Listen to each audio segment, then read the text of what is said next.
Talk about Awon wèrè tí wọ́n rule wá Nigeria. I don't want anybody to talk about South Africa on this show today. Talk about Awon olórí burúkú tí wọ́n rule wá Nigeria.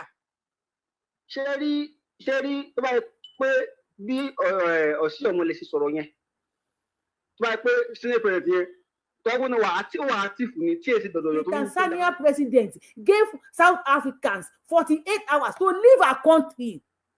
If you do me sílẹ̀, if you chase my people, I chase your own. Do me, I do you. God no go first. Even man no go vex. He just said, leave my country in 48 hours. She banned all the agricultural equipment they are bringing to Tanzania. I don't want to do business with you. If you push me, I push you. Ẹ̀yin ọmọ Yorùbá, ẹ̀yin náà rí nǹkan tó ṣẹlẹ̀ ní South Africa. Bí ìjọba South Africa fi ní káwọn ọmọ Nàìjíríà kan máa ṣe kínní, kan máa padà lọ sílùú wọn tán jó ṣọ́ọ̀bù wọn tán pa wọn tán ṣe kínní lóríṣiríṣi. Ẹ wo pẹ́sidẹ́ǹtì Tanzania ó bẹ̀rẹ̀ ó ti báńdì gbogbo South Africa ní kọ́ńtì wọn. Ìyẹn gọ́fìmẹ̀ntì wa pẹ́sidẹ́ǹtì àtàwọn olórí wa nílẹ̀ Yorùbá wọn máa rí kankan ṣe sí àtàwọn olórí wa nílẹ̀ Nàìjíríà wọn máa rí kankan ṣe sí wọn fàn South Africa lẹ́ Nàìjíríà kan máa ṣayé wọn kan máa ṣe wọn bó ṣe wù wọ́n kan máa jẹ nǹkan tó wọ́n kan máa ṣe nǹkan tó wọ́n Fúlàní ń pa wá àwọn South Africa náà ti ń pa wá ẹjọ́ bó la gangan la fẹ́ sá sí ẹ wo ẹ wà kankan fìdílé ká gbọ́n nǹkan tí màmí Yorùbá wò yìí èyí tí wọ́n sọ nù fídíò yìí àtàwọn olólùfẹ́ wọn. Kwara State we condemn 500 killed in Plateau we condemn 70 killed in Bauchi, we condemn. 200 killed in Sokoto, we condemn. Nigerian government, you condemn. We condemn. You always condemn. In Nigeria, Nigerians are losing their lives. You condemn. In South Africa, xenophobia. The xenophobic country. The most worst country the most worst country in African continent, South Africa, are now killing your people. We condemn. It shows you guys can trade Nigerian lives for anything. For anything. We condemn. You will set up committees to go and meet South Africans. Why setting up committees? South African president, ṣé kò ní phone. So South African president did not have phone. Tinubu cannot South African president tí ó ti ya wèrè ni. Tó bá tún ná ọmọ mi ẹyọ kan, màá gbogbo ilé iṣẹ́ yín tó wà ní Nàìjíríà màá ti pa. Ṣùgbọ́n ẹ lè ti pa torí ṣọ́ọ̀pù tẹ́lẹ̀ jẹ. Ẹ lè ti pa. Ẹ lè ti business àwọn South Africa pa. Because of what you will eat. Tẹ́ fẹ́ jẹ tẹ́ fi ń ba tẹ́ ń jẹ lọ́wọ́lọ́wọ́. Your children, your unborn children, all the senators, all the politicians in Nigeria, your unborn children will live to hear your history, your stories. Your pathetic stories. Your reign of Pharaoh. You guys are worse than Pharaoh. Your reign is worse than Pharaoh. So Tinubu cannot call president in South Africa. You are waiting for Tinubu to come from the top. Even if Tinubu is busy where he is. Bayo Ononuga is there. He cannot call. You Akpabio cannot call. That South Africa, check on the president. Is he not on social media? Is South Africa president not seeing his people? You think if it is Nigeria that they are buying South Africans, you think South African president will have not done something? He would have done better. He would have done better. He would not say, we condemn, I condemn. South African president will never say, I condemn. He will have done something. He will have done something to save, to rescue his people. You are sitting there saying, you condemn. We condemn. We condemn. Condemn. Nonsense. So We have a lot of South Africans living in Nigeria. And if we move to go and start dragging them from their kitchens, naked them, drag them on the streets, stone them, and use blocks to kill them. you have a lot of South Africans living in Nigeria. So if you have gone to their kitchen, drag them out, to power, naked them. They are nakeding our people in South Africa, for God's sake. They are paying our people in South Africa, for God's sake. They are doing orishirishi to our people in South Africa, including a pregnant woman want to enter hospital to deliver baby. They say no, because she is a foreigner. They said no. Ẹni tó lóyún sí wọn ní kò lè bí. Ṣé ọjọ́ ìbí èèyàn máa ń tó kéèyàn sùn síwájú ni? Wọ́n lọ sí school, wọ́n lọ kó àwọn kids, not even teenagers, kids, àwọn ọmọ kínkìnkín, wọ́n lọ sí school, wọ́n lọ kó wọn jáde nínú school. Wọ́n ní because ọmọ foreigner ni wọ́n. Akpabio, did you see that video? How traumatized those kids are? Did you? What if one of your grandchildren is among those kids? Will you sit there and say, we condemn, we condemn, we condemn?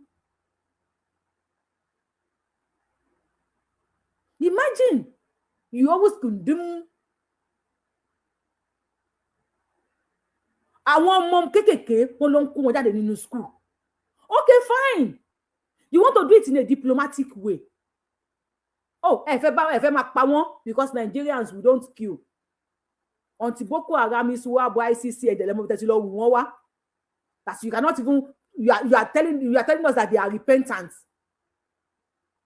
Okay, you don't want to go near or no jagidi jagan. So there's no other way. See, Nigerians will suffer South Africa pé ẹ jẹ́ kí orí yín pé. So Nigeria ò ní kankan tí wọ́n fi lè sọ fún South Africa. Well, I won't blame you guys so much. Nigeria politicians, I will not blame you guys so much. Tó bá yẹ pé bí MTN, bí wọ́n ti mọ MTN yo, kíní kan gbogbo wọn wà ní Nigeria. Wọ́n dẹ̀ bẹ̀rẹ̀ sí ní ti ṣọ́ọ̀bù àwọn Nigerians pàtó bẹ̀rẹ̀ sí ní sọnà sí. Okay, we will not sọnà. Need you not see MTN. Need you not see ShopRite. Need kíní kan. They should go and sit down there. Okay, anybody will no phone me. You cannot be killing our people. And their president is silent. The last time he spoke, he said, òun ò lè sọ̀rọ̀ because àwọn aráàlú sọ wípé Nigerians are taking over their jobs. Ara àwọn tí wọ́n pè ní ìjọba nìyẹn. He respected his people. They said Nigerians are taking over their jobs. So he will not be able to caution them. Wọ́n bá pa gbogbo Nigerians tán. Ṣé wọ́n bí ìyá láyà pọ̀nrímọ pọ́npọ́n bàbá ńlá kù bàbá yà South Africa re kí ọmọ Trump ẹyọ kan and America ní South Africa is immigrant ni ṣé wọ́n bí ìyá ńláyà. Oh, God bless Trump. Donald Trump adarípọn kò gbọ́ anything, kò gbọ́ nánà. Tó bá bí ìyá láyà àwọn South Africans rè kí wọ́n gbá ọmọ America ẹyọ kan ní etí. They say they don't want foreigners in their country. Yes, they don't want foreigners. I challenge South African president. I double challenge him. I 1 million challenge South African president. He should order his people to slap one of Nigeria. Ogun àpawọ́. Láì sí Ṣàngó, Trump máa rán àrá sí wọn lẹ́sẹ̀kẹsẹ̀ ní láì kò ní bí àwọn kò ní lọ sí báwọn oníṣàngó kó tó rán àrá pàyàláyà wọn ní South Africa. But you guys will sit there. We condemn.